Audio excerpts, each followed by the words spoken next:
बात है जब इश्क सच्चा हुआ करता था। ये उन दिनों की बात है जब इश्क में पढ़ना अच्छा हुआ करता था। रहीमन ये प्रीत रे, जाने न माने ये रीत रे। रहीमन ये प्रीत रे, जाने न माने ये रीत रे। ये उन दिनों की बात है जब इश्क सच्चा हुआ करता था। ये उन दिनों की बात है जब इश्क में पढ़ना वाह, अच्छा अच्छी है क्या अच्छी है भाई आज की कविता। तू क्या समझा? अबे यार ओ नैना, क्या हुआ? क्या हुआ है तुझे? कब से बुला रही हूँ, कोई जवाब ही नहीं है। कुछ हुआ है क्या तेरे साथ? बता। कुछ भी तो नहीं। तो फिर ये क्या लिखा है तूने? उठी पढ़ पढ़ जगमुआ, पंडित भयानक होए, ढाई आखिर प्रेम का बड़े से पंडित होए। ये मैंने कब लिखा? अभी तो लिखा तूने। कबीर जी का ये दोहा तो बचपन से बहुत बार पढ़ा था, पर उस दिन अचानक मैंने क्यों लिखा और कैसे याद आया मुझे नहीं पता। ये कबीर जी का दोहा है। इसमें क्या है? तू नहीं समझेगी। जहाँ भी जिस बात में भी प्रेम हो उसे मैं तुरंत समझ जाती हूँ, पर आज तूने ये क्यों लिखा?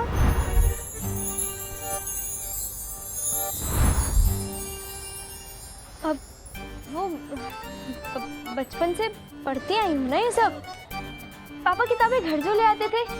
लाइब्रेरियन है ना तेरे सर राकेश और मेरे पापा, इसलिए।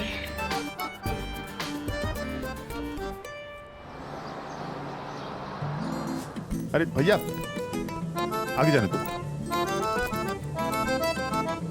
चलो भाई आगे बढ़ो। अरे क्या अगली अमावस्या को उतरोगे मुहूर्त निकाल के? 1 मिनट भाई साहब, बस को रुकने तो दो। अरे क्योंकि एक एक मिनट कीमती होता है जीवन का। तुम जैसे को वजह से ही भारत देश पीछे रह गया है और अमेरिका चांद पर निकल गया है। चलो हटो, जाने दो। अरे तुम्हें चांद पे पहुंचना है कि अहमदाबाद? बस हमारे भारत के लोगों से यही करवा लो। हैं जबान चलवाना, और तो कुछ आता ही नहीं है। अब चलो हटो, मुझे टाइम नहीं है यार झगड़ा करने का। चलो हटो। भाई साहब आपका रुमाल गिर गया। हाँ गिर गया तो? तुम्हारा रुमाल तो नहीं गिरा ना? तुम्हारा रुमाल क्या गिरेगा यार, तुम तो खुद ही गिरे हुए आदमी हो। चलो हटो, जाने दो। क्या कहा आपने? हाँ सही कहा मैंने। ये हैं मेरे पापा राकेश महेश्वरी। हमारे प्यारे बेचारे पापा 24 घंटे लड़ाई के मूड में सदा तैनात रहते हैं। इनको पोस्टमैन से लेके पीएम तक सबसे किसी न किसी बात की शिकायत रहती है। चलो बस स्टॉप आ गया भाई। अरे रुको तो सही। रास्ते पे जाम लगा के रखा है? बात समझ में नहीं आती क्या? अब घूर घूर के क्या देख रहे हो? जान लोगे मेरी? चलो निकलो यहाँ से। अर्जुन आइए माँ जी, आराम से संभाल के माँ जी। ट्रॉफी संभाल के। जीते रहो बेटा। जी माँ जी। अरे माता जी क्या करेगा जी के ये, अपनी ट्रॉफी तक तो संभाल नहीं पाता है। ये पहले नंबर की ट्रॉफी मिली है मेरे बेटे को। पहले नंबर का मतलब जानती हैं आप? अरे छोड़िए, आपकी उम्र कहाँ रही है सब समझने। अरे जल्दी चलो। अर्जुन, इस दुनिया में हमेशा पहले नंबर की कदर होती है, 2 नंबर को कोई पूछता भी नहीं है। ये देख लो चारों तरफ, ये सारे के सारे 2 नंबर के हैं जो धक्के खा रहे हैं हमारे देश में। 10 गुणे 6 यानी कि 60 के चक्कर में। समझे फार्मूला? नहीं बाबा। अब ये मिडिल क्लास फार्मूला है। 10 बजे ऑफिस जाओ, 6 बजे घर आओ और 60 साल की उम्र में रिटायर हो जाओ। बस जिंदगी इसी में खत्म हो जाती है। इसीलिए कहता हूँ अर्जुन, नंबर 1 नहीं बनोगे तो मेरी तरह हालात के चक्की में पिस जाओगे। समझे? जी पापा। सबसे पहले इस सवाल को कौन हल करेगा बोलो? गाइड की बुक। गाइड की बुक कर सकती है। मगर जिंदगी की समस्याओं को हल करने में गाइड की बुक तुम्हारी मदद नहीं करेगी। वहां तुम्हें अपना दिमाग खुद लगाना होगा। तो इससे बेहतर है कि तुम अपना दिमाग अभी लगा लो। जी मैडम। मैडम अंदर आऊं? हाँ हाँ आइए।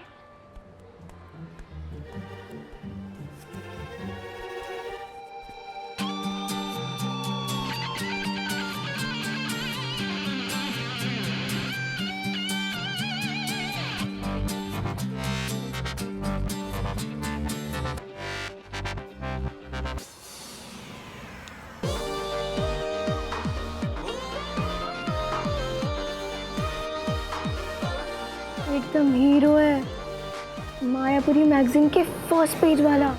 आप जाइए। जी मैडम।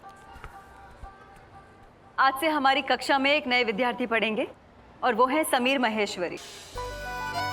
टीचर, जिंदगी में प्रॉब्लम आई तो गाइड मिले ना मिले, नैना तो मिल जाएगी ना। पंडित अब बैठ जाओ।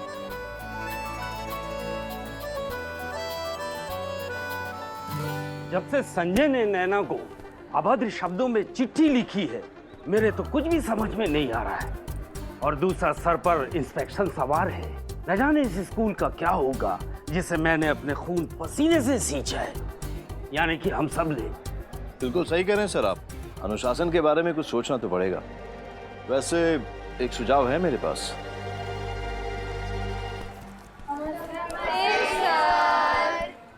बैठ जाइए। बच्चों, आज मैं आपके बीच से एक हेड मॉनिटर चुनने आया हूँ। ये बड़ी जिम्मेदारी का काम है। मुझे एक बेस्ट स्टूडेंट की जरूरत है। मेरा टीचर स्टाफ मानता है कि ये आदर्श बालिका नैना अग्रवाल है। आदर्श तो होगी ना, टीचर की खास है। हाँ, पता नहीं कहाँ से इतने दिमाग लाई है, सबकी सिख पढ़ाई यही कर लेती है। नैना, यहाँ आओ। नैना हमारे स्कूल में केवल पढ़ाई लिखाई में ही अव्वल नहीं है, ये इतर प्रवृत्तियों में भी आगे है। इतर प्रवृत्ति यानी हमारी चुगली करना। नैना का विनयशील वर्तन एक मिसाल है। लड़कों को जबरदस्ती राखी जो बांधती है। तो नैना, आज तुम्हें इस स्कूल में अनुशासन लाने में हमारी मदद करनी है और हमारे साथ शपथ लेना है। शांति मैम, आप नैना को बैच लगाइए।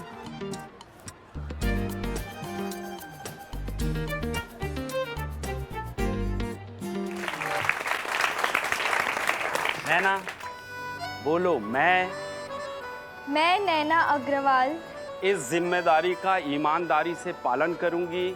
इस जिम्मेदारी का ईमानदारी से पालन करूंगी। दोस्त हो या रिश्तेदार, इनके बीच कोई भेदभाव नहीं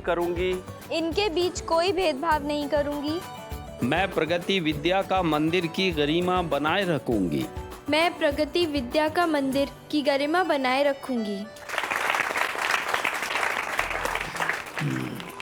चमची नंबर 1 मनी बेन। स्कूल या क्लास में मेरी तारीफ होना कोई पहली बार की बात नहीं थी, पर आज मेरी धड़कनें तेज हो गई थी क्योंकि मेरी तारीफ समीर के सामने हो रही थी और सुन के वो भी मीठा मीठा मुस्कुरा रहा था।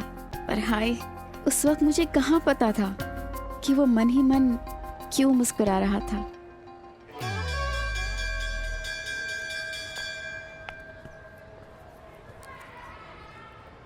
नैना,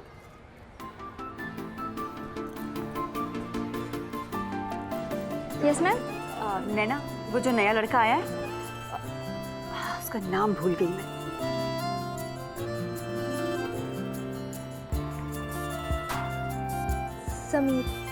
समीर, उसे हमारी स्कूल के सारे नियम और अनुशासन समझा देना। और हाँ, रिसेस में उसे अपनी सारी किताबों की लिस्ट और वो सारी किताबें कहाँ से लेनी है वो भी बता देना। समीर, इधर आइए।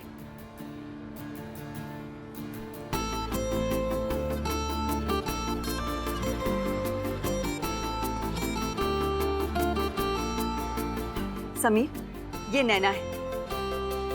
ये आपको हमारे स्कूल के सारे नियम और अनुशासन समझा देगी और आपको किताबें कहाँ से लेनी है वो भी बता देगी। अच्छी तरह समझ लेना, ओके?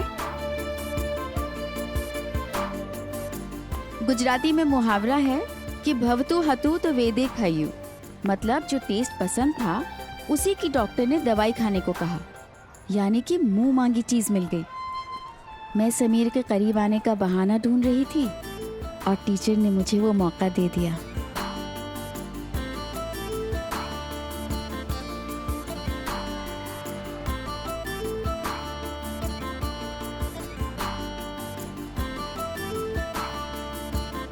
समीर,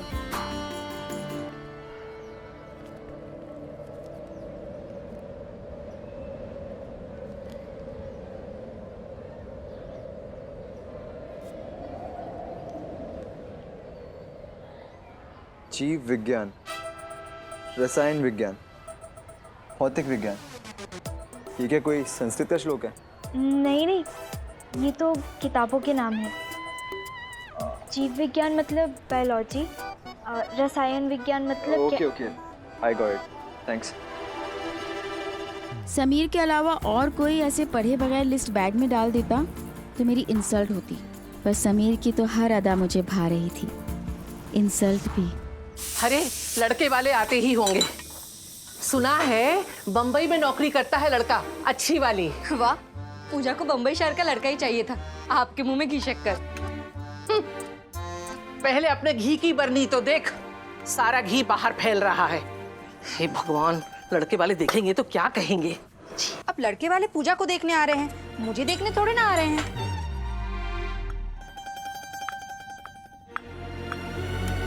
बस बस, सब चीजों पे असर पड़ता है। अरे कोई तो आओ, मेरे बाल तो देखो।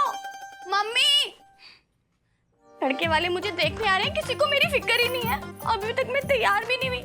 मम्मी, मेरे बाल ठीक करो। अरे वो चाय की पत्ती के लिए इलायची तो है कि नहीं?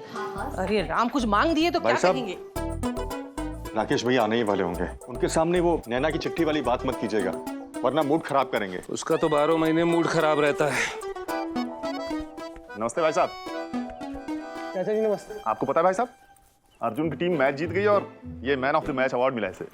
अरे वाह, जीते रहो बेटा, हमेशा ऐसे आगे बढ़ते रहो। अरे इसे 500 रुपए का इनाम भी मिला है, नंबर 1 आने का। हमारा ये हीरा गावस्कर बनेगा, गावस्कर। भाई गावस्कर बने या कपिल देव, हमें क्या, हमें तो बुलवाया नहीं मैच में। भाई साहब ऐसा है कि मैं टेलीफोन ऑफिस में इतने धक्के खा के घर में फोन लगवाया है, वो पड़ोसियों के मैसेज लेने के लिए थोड़ी है। इतने सारे एसटीडी बूथ खुल गए हैं, कहीं से भी फोन करके बता देते कि किस समय कहां पर मैच है। अरे छोड़िए ना भाई साहब, अपना अर्जुन जीत के आया है, इसी की खुशी मनाते हैं ना। और अच्छा हुआ भैया जल्दी आ गए, पूजा को देखने लड़के वाले आने ही वाले होंगे। हाँ पापा, आप भी ना लीजिए। अरे अभी सजने सबरने का समय नहीं है, लड़के वाले कभी भी आते होंगे। यही हाथ मुंह धो के तैयार हो जाइए, उसमें क्या है। ठीक है, चलो फटाफट जाओ। कहाँ मर गई? हे राम जी, ये सब अभी ऐसा फैला रखा है, काम कर रही है कि मटक रही। और तुम अपना ये फिल्मी गानों को हटाओ यहाँ से, हटाओ हटाओ हटाओ हटाओ। डाको, घर जा जल्दी से और कपलेट उठा के ले, नया वाला सेट। हाँ भाभी जी, कपलेट तो यहाँ भी है। नहीं, मेरे वाले एकदम नए हैं, तेरे इतने अच्छे नहीं हैं। चल रसोई घर में चल, काम पड़ा है सारा। नमस्ते, बैठो बैठो बैठो। समीर, तुम्हें प्रिंसिपल साहब ने बुलाया है। नैना तुम भी साथ में जाओ। यार ये तो तेरे साथ चिपक ही गई है, हर सर तेरे को इसी के साथ भेजते हैं।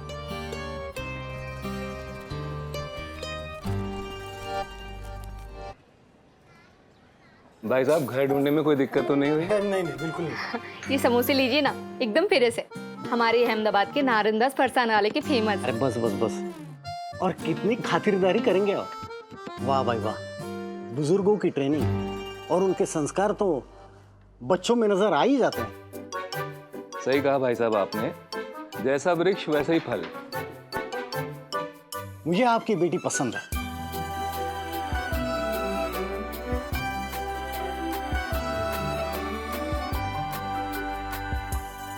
और ये मुझसे बड़े राकेश भैया। और यह रामधनी जी, इन्हें अपने बड़े बेटे के लिए पूजा पसंद आई है।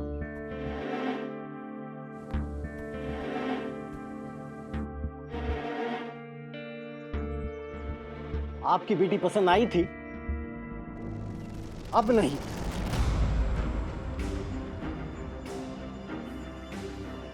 एकदम से क्या हो गया?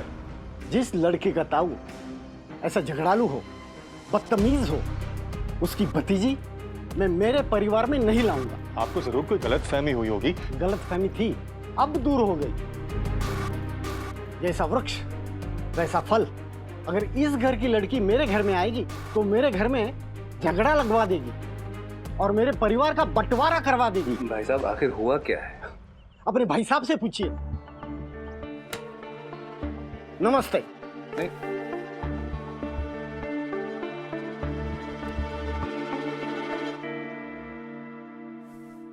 ऐसे रिश्तेदारों तो हो चुकी मेरी शादी। कितना अच्छा बायोडाटा था, कितना अच्छा लड़का था। उनके घर में तो बड़ी गाड़ी भी थी और तो और कोई ननंद भी नहीं थी। मम्मी, कोई तो रोको उन्हें। अब तो चले गए, अब क्या रुकना। ऐसा चलता रहा तो मेरी शादी तो होने से रही।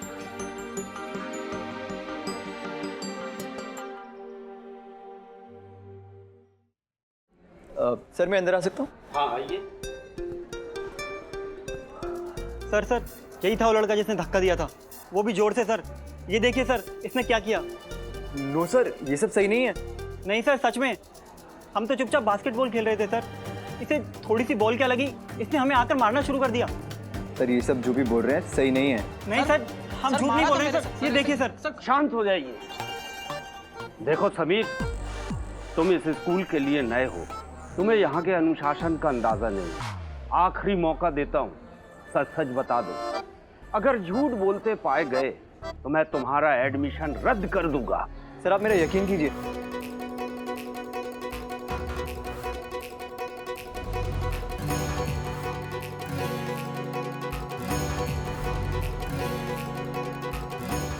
सर हमारे पास इसकी करतूत का एक गवाह है। गवाह? कौन है गवाह? सर, नैना। नैना, तुमने उस दिन देखा था ना कैसे मेरे पीछे दौड़ रहा था मुझे मारने के लिए? बोलो।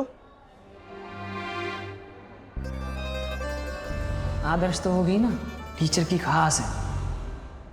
नैना, सच और झूठ का फैसला आज तुम्हारे हाथ में है। डिसिप्लिन मॉनिटर होने के नाते आज तुम सच बोलोगी। एक 16 साल की लड़की के लिए इससे बड़ा ड्रामा हो ही नहीं सकता था। एक तरफ सीने पे वो बोझ और दूसरी ओर सीने में धक धक। यहाँ डिसिप्लिन मॉनिटर की जिम्मेदारी और वहाँ समीर के लिए दिल में जरा सी नरमी।